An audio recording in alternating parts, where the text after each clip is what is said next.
I've got a slide deck and that's coming up. But more importantly, there's a Q&A session at the end. Any questions I'll gladly answer. Within timescales, obviously, I know you're all busy people. And if it's something that's more detailed and nuanced, we'll probably take it offline and I'll get back to you. But general questions, no problems whatsoever. Okay, COVID absence. As I said previously, I'm not going to read through that slide. But what I will point out is the law has changed. What used to happen in the COVID days, or the government recognised COVID days, staff got sick pay from day one, staff had 5-10 days isolation, etc., etc. All of that is gone. You may think it's a good thing, you may think it's a bad thing, but it's certainly a thing. The problem you've got as employers is that somebody presents themselves with COVID, you are supposed to let them work, and that is really counterintuitive from the last 2 years, isn't it? The problem that we've now got is people are turning up to work with COVID and not saying anything. The reason behind that is sick pay. Most of our clients, or a lot of our clients, pay statutory sick pay, which is a whopping £99.35 a week. And don't forget that we're now back to 3 waiting days. So for an employer or an employee that typically earns £500 a week, if they tell their boss that they are sick with COVID and go sick, their £500 gets reduced to about £60 a week. So a lot of staff are turning up with COVID, spreading the disease. I'm not going to do a Chris Whitty on you and give you a lecture about that, but you as a business have got to ideally have some kind of COVID policy in place. Do you allow staff on site? Do you send them home on full pay? Do you make them work from home where they can? And that's a big question. We have a policy department here at Morpay that write policies, and it's fair to say for the last few weeks and months, they've been writing a lot of COVID policies. So if you're a client of ours, it may be worth talking to us. If you're not a client of ours, well, then clearly I'm biased, please be a client of ours. But even if you have no intention of being a client of ours, I would suggest you seek some professional advice of how to get a policy in place that protects the business, because you don't want your entire warehouse or your entire office staff being off with COVID, but also have some sensibility about it that your site needs to continue in whatever format. Okay, so I'm not going to go through that, as I said previously, but it's keen that you have some policy in place. What do you do when COVID infects your staff? Health and safety, and this slide looks a lot of health and safety about ventilation, maintain clean workplaces, looking for symptoms, things like that. COVID is a big issue, and quite frankly, I wouldn't be surprised if we got a few COVID questions at the end of this presentation this morning. Okay, to use the words of the great Chris Whitty, next slide, please. You're welcome. One moment, please. Okay. Sickness and annual leave. We're coming up now, it doesn't seem like it because we're only in April, but believe me, we're coming up to holiday season. Bear in mind, it's going to be like a champagne cock out the bottle because nobody's sat on a sun lounger for 2 years. What we are seeing is a lot of people call us, have holiday refused. Can I have the first week in July? The answer is no, because we're busy that week, and they go and book a holiday anyway. Okay, so I'll talk through this slide and then I'll give you some practical examples.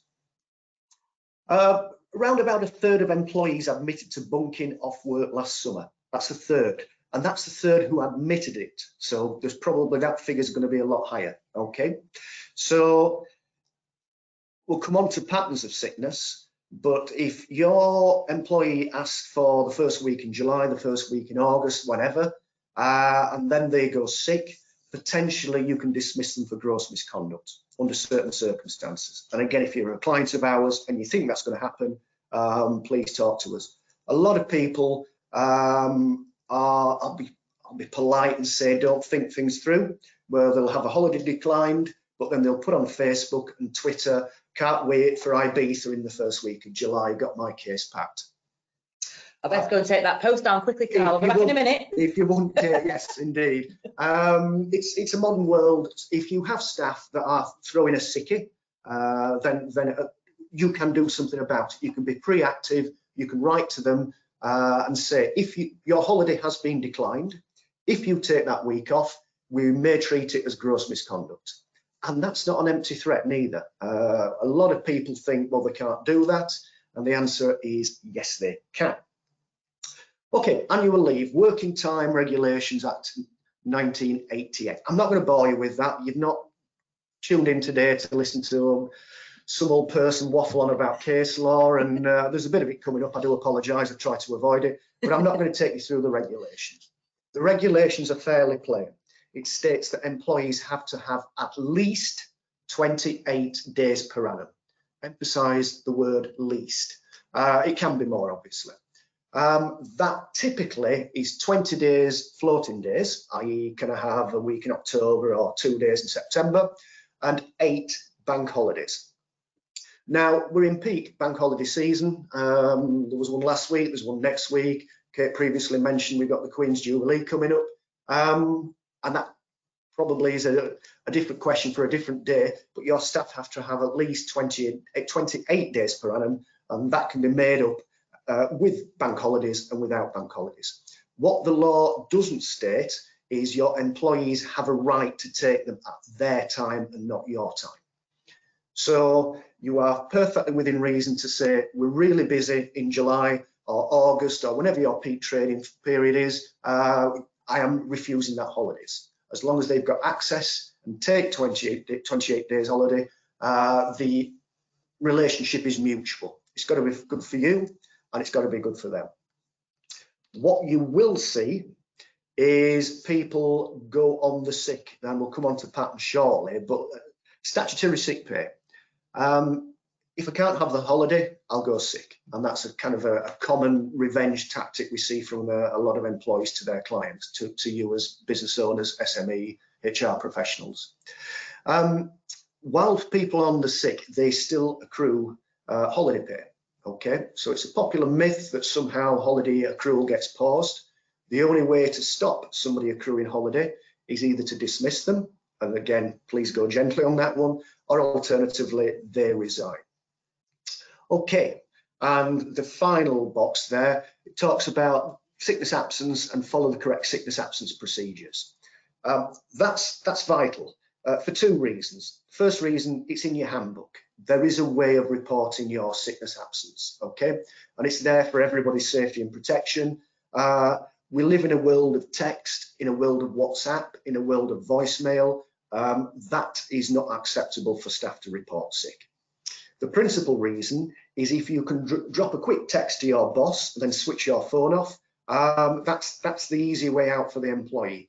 What they should be doing is following your absence reporting, speaking to their line manager, letting them know exactly what the medical situation is. And again, I mentioned the word popular myth twice, and I'm going to mention it now 3 times. It's a popular myth that you cannot ask what's wrong with them. You can. They don't have to give graphic detail about their medical history, but they have to explain what's going on, the expected amount of absenteeism. You can never predict that. More importantly, you need to keep a record of that. In future, you may need that data for another reason, such as redundancy, rationale, or something like that.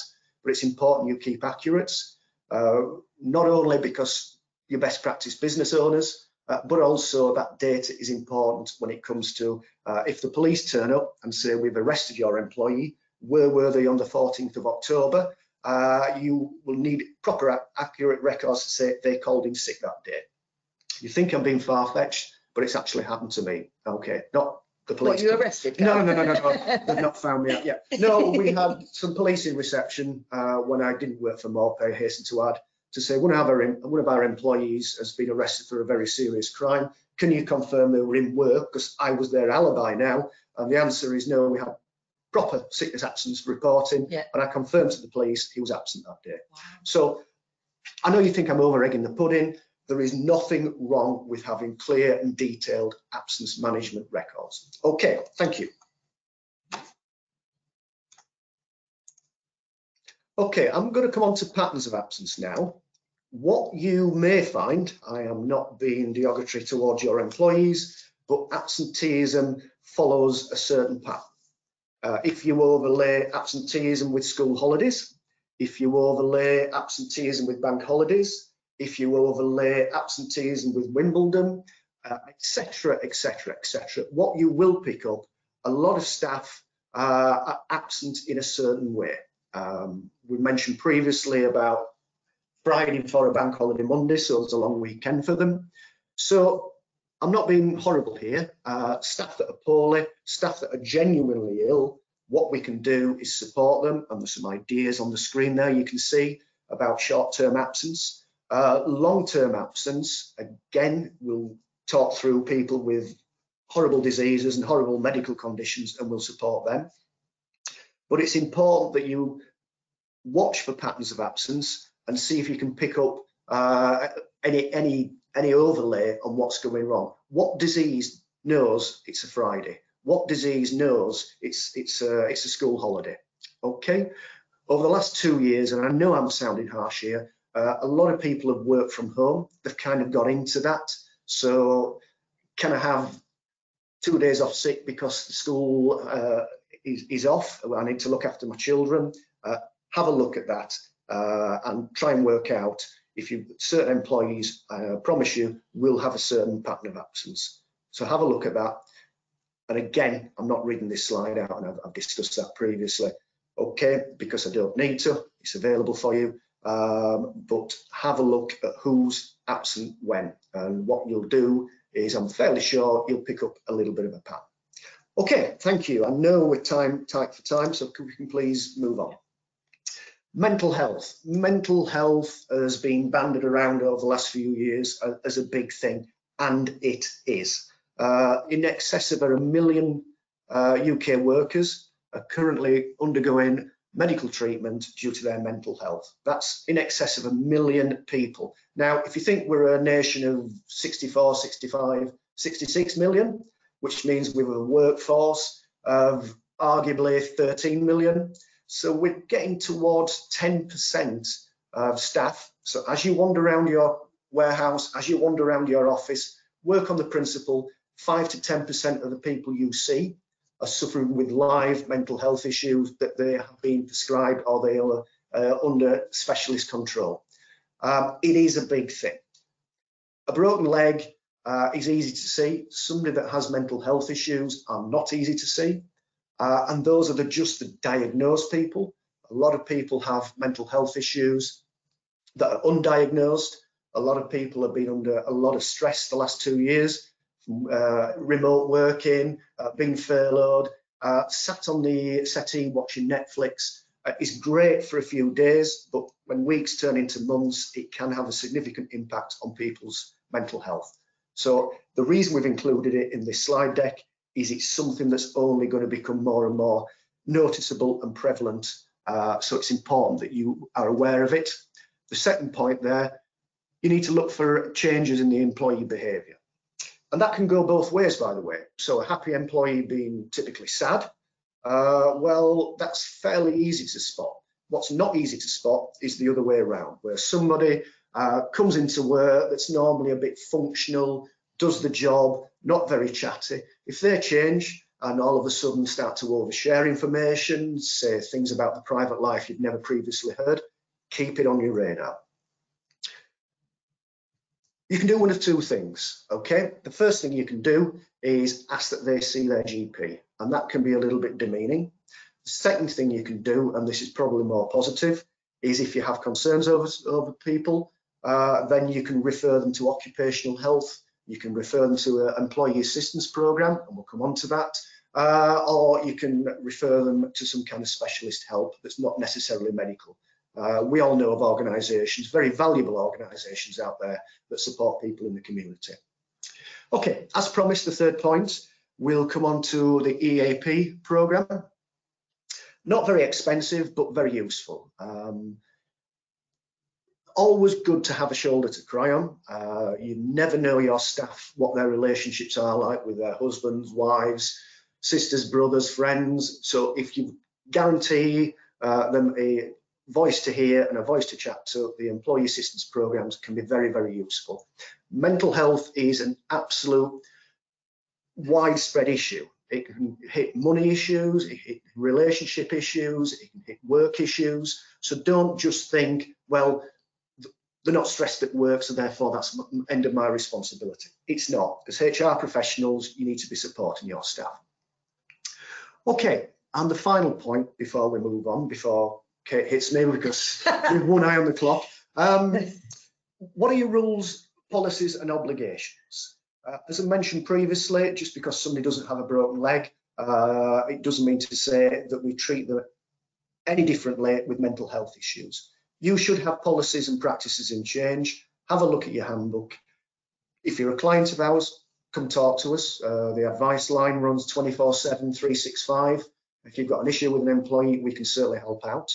And by the way, that's fully insured, by the way, for clients that take out insurance. So if you phone us up, follow our advice, and things go wrong in tribunal, and now and again they do, but not very often. We're currently a 97% success rate in tribunal here at Morpay.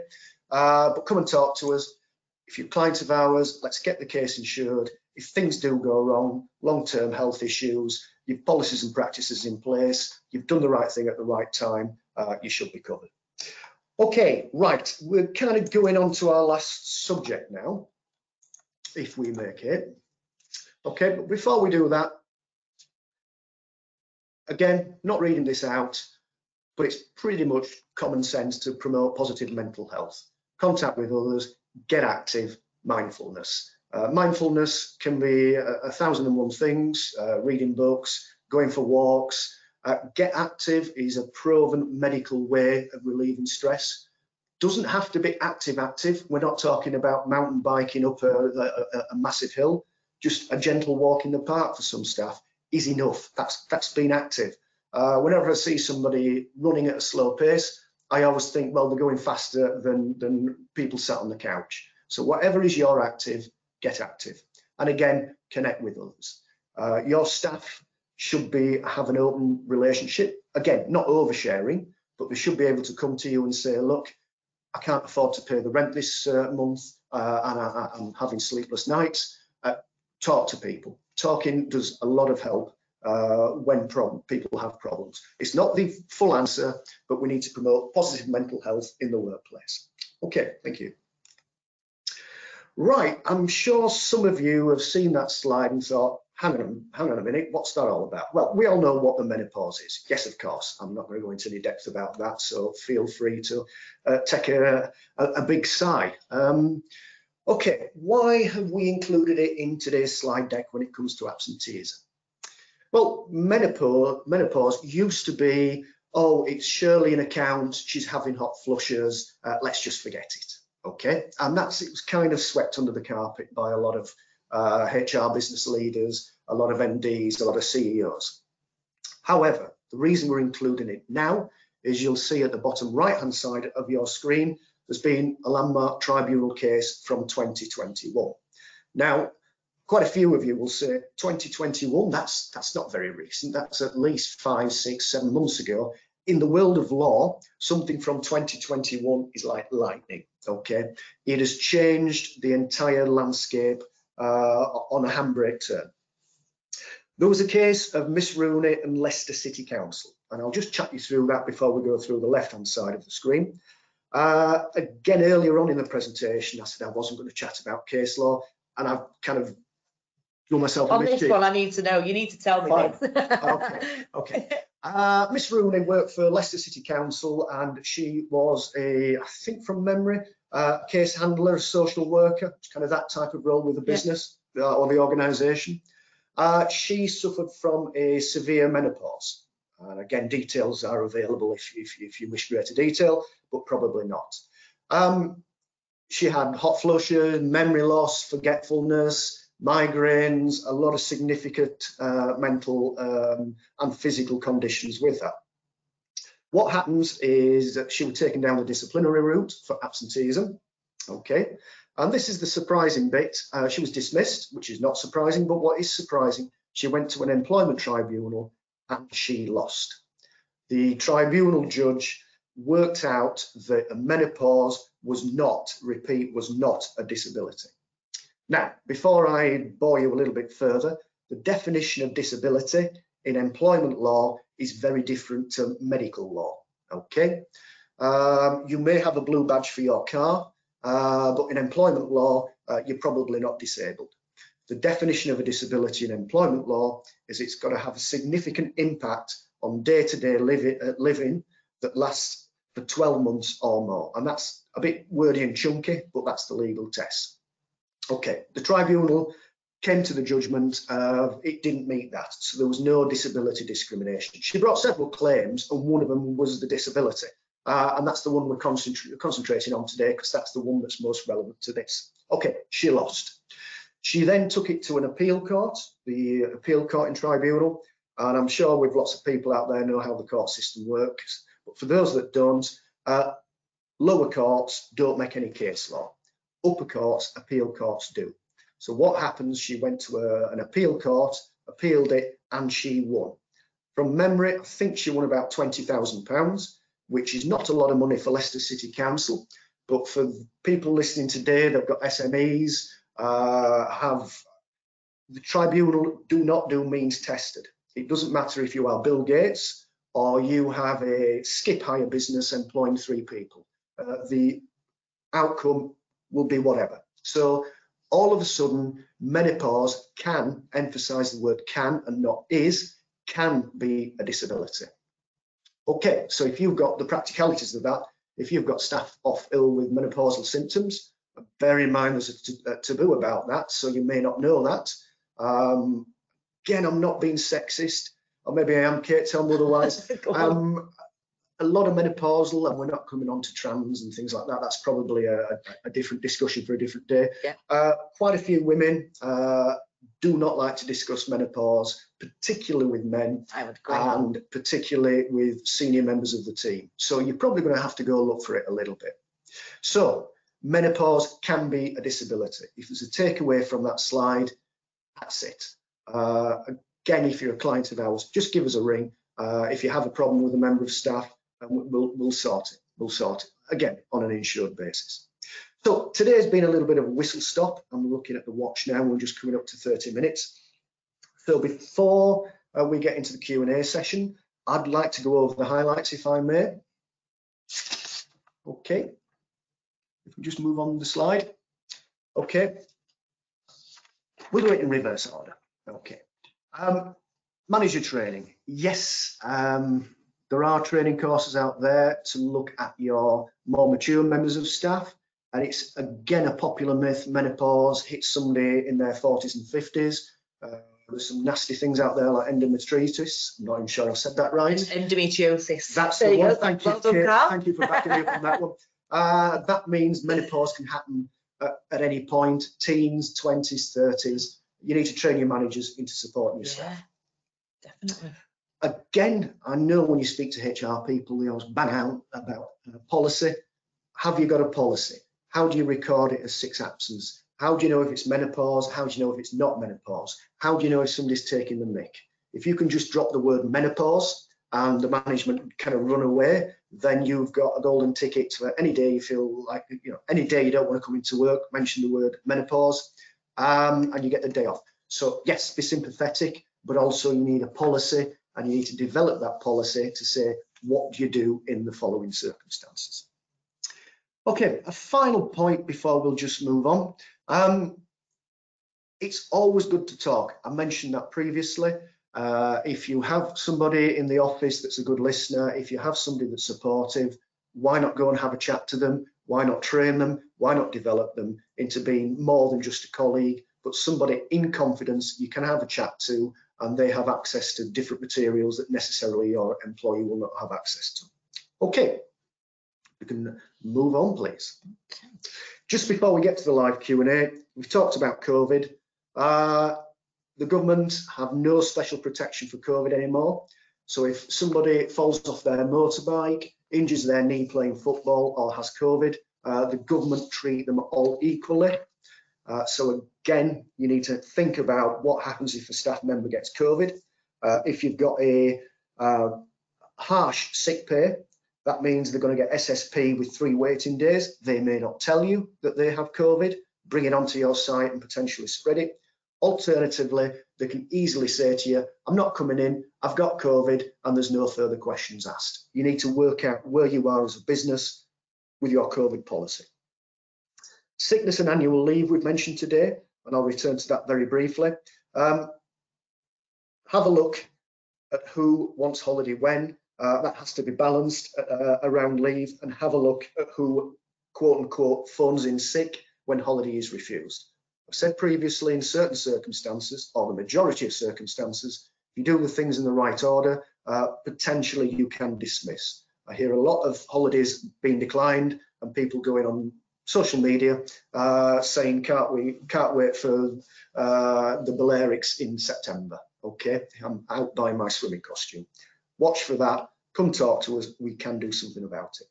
And also patterns of absence. We've gone through that. Who's off when?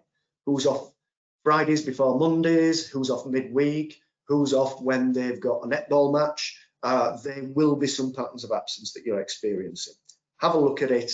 And illness is random by its very definition. If it's random and the average absenteeism rate is about 3-4 days per annum in the UK, dependent on sector, of course, but if you've got somebody that's got a pattern of absence, you can do something about it.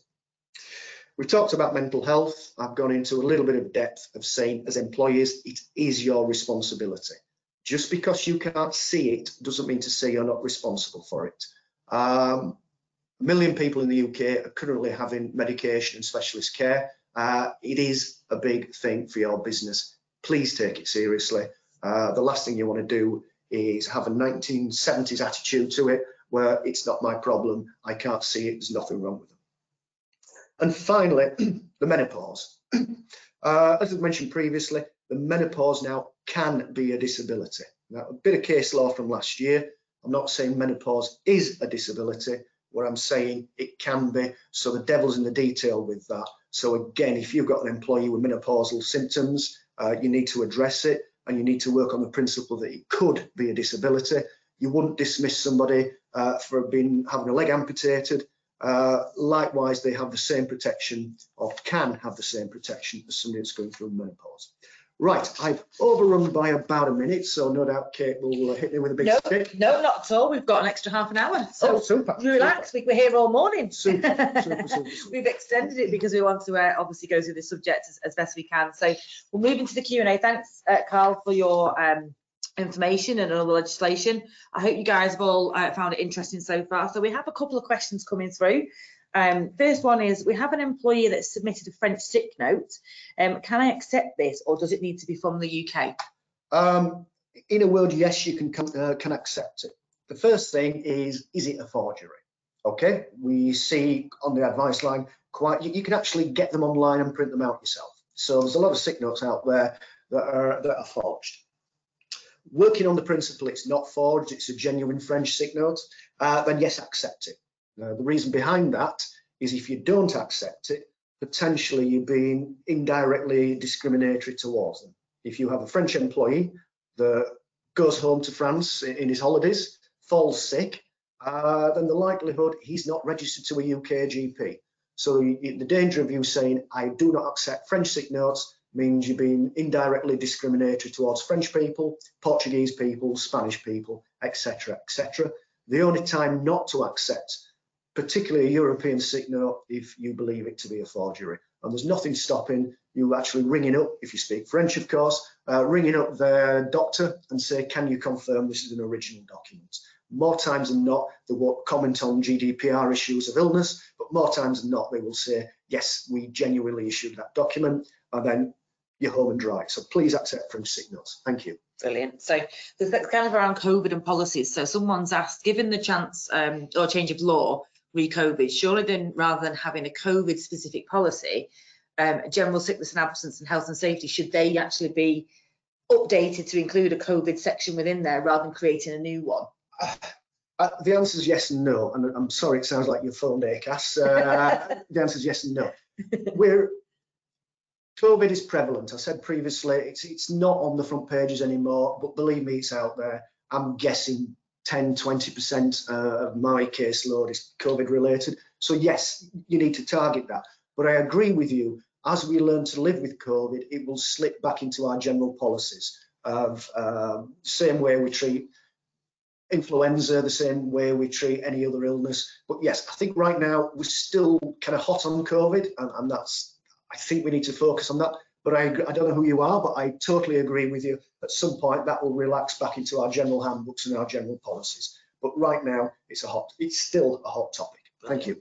Someone's put, is it correct that you can pause annual leave when an employee is AWOL or unpaid leave? No, as I said previously, the only legal way of doing it is to stop holiday accrual, is to dismiss them or they resign. If they go AWOL, if they're on annual leave, they still accrue holidays. Now, that's a very good question, but I'm not going to give you the answer that you expect. And that answer, yes, they accrue holiday. What we should be doing, if they are AWOL, we should be addressing the root source and looking to get them into some process that can result in their dismissal. So don't think somebody off the radar is the end of your problem. What we need to be doing as HR professionals is addressing that problem, treating them as AWOL, potentially even dismissing in absence, okay? And then the holiday accrual question actually stops because they're ex-employees, they're members of the public.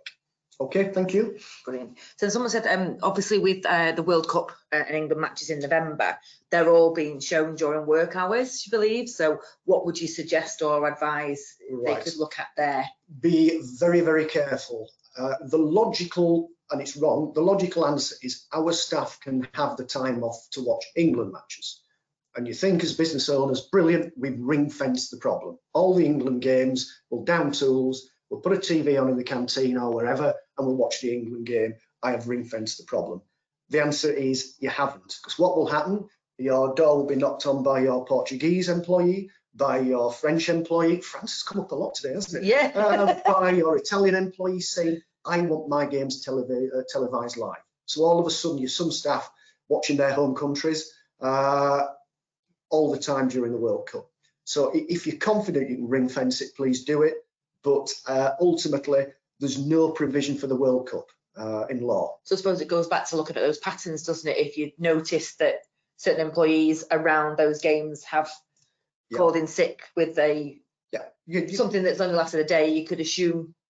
Yeah, if you've got, and you know who they are, if you've got some staff that are absolutely football mad and they're ringing sick on a World Cup day or a final day or a semi-final day or an England day, you can pretty much set your clock by that. So again, we need to be preemptive with that. There's no special provision for the World Cup in law. Staff turn up unless you decide to grant them holiday. But needless to say, your business has to run in World Cup time as well as in other times. So, you know, we can ring fence the problem if you're confident. Brilliant, thank you, Carl. So someone's asked, if an employee's tested positive for COVID, legally now, they're a bit unsure, do they need to inform the whole workforce or just those that they've been in close contact with? That's a very good question. Several months ago, it had been a superb question, but right now, and again, I'm not being political, but our government have said COVID is now nothing special in law. So if you announce it to everybody, then you've probably breached an employee's GDPR data by revealing their medical condition. And if you don't let people know that have been in contact, you're risking them catching COVID and passing it on to loved ones. So the government has given now advice throughout the last 2 years. Sometimes that changes or did change daily. So HR professionals, I really felt for you because day one you were saying X and day two you were saying Y. But right now there is no government guidance. So if you feel staff are at risk of infection, the humanitarian may wish to do things, but the strict GDPR person says we do not release people's data without their consent. So what you might want to do to the person that has COVID is say, are you okay, letting the rest of the warehouse know that you've got COVID so they can make appropriate steps. With their consent, yes, we can do it, but you can't just kind of shout it from the rooftops because it's somebody's medical condition. Okay, thank you. Brilliant, thank you.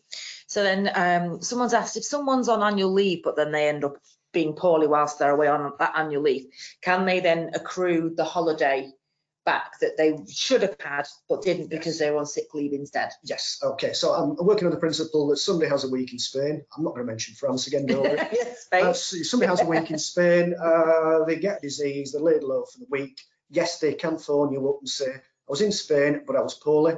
So therefore, can you refund me my 5 days holiday? That's perfectly possible to do, and that's the legal way of doing it. But again, this is the old northern cynic in me. Just make sure you're not being taken for a ride. Yeah. Dead easy to do. Sit on a sun lounger for 5 days and then say I was sick. So again, I'm not suggesting you spy on your staff, but you just are aware, were they sick or are they on? Or they come back with a suntan. Yeah, exactly. Unexplainable. Are they on Facebook on a jet ski? So Yeah. We're not stalking, but yes, they can have the time refunded, but you have to get to a reasonable belief that they were ill, and on that reasonable belief that yes, refund them their holiday accrual. Brilliant, thank you so much. So we've got someone else who's they tried to book a holiday. It was refused because they were busy at work. They then rang in sick with COVID, and they're asking, can disciplinary action now be taken? They already have an ongoing disability of mental health, which is separate to that, but from a holiday point of view, can they do disciplinary from claiming to be sick because a holiday was refused? Yes, in a word, potentially yes. That's me sitting on the fence again. Certain circumstances, I know they've got mental health issues, but they've got to connect the two dots. Having mental health issues and throwing a sickie for time refused for a holiday, two separate things. What is it about their mental health that made them throw a sickie when the holiday had been refused? They've got to join them up. So again, hopefully you're a client of ours, give us a call, we'll discuss further. But if not, go carefully, because disability discrimination is a massive thing and it's a very expensive thing. In tribunal recently, the highest award was 4.4 million for disability discrimination. And again, I'm coming back to the point, it's not means tested. If you stand in the dock and say, I'm sorry, Mr. Judge, I can only afford 5,000, doesn't matter, it can send you under. But yeah, it's perfectly possible to discipline somebody for throwing a sickie when they had the holiday booked or holiday refused. But again, please take further advice on that. But to answer your question, yes, it's perfectly possible. Thank you. So I'm just having a look at some of the others coming through. Some great questions this morning, guys. Honestly, I'm loving this. So one of the things, if you have 0-hour employees that accrue holiday as they work and they are sick, do they still accrue annual leave? That's a complex question, so let me do my best to get across it. 0 hours contracts are quite prevalent out there, and how do we accrue holiday and how do we pay holidays is a popular question. What you do is you take an average over 52 weeks. Okay, so somebody says, what's my holiday accrual? The answer is 28 days, perhaps more, for full-time people. For people on 0 hours that'll work 10 hours this week, 20 hours a week after, 0 hours a week after, take an average over 52 weeks and you'll work out what that average working week looks for, and then the holiday accrual will be based on that calculation. Fantastic, perfect, thank you. Somebody's asked, they've got a pre-approved holiday, so they've booked it. However, they've now got a staff shortage due to some illnesses. Can they cancel a pre-approved holiday request?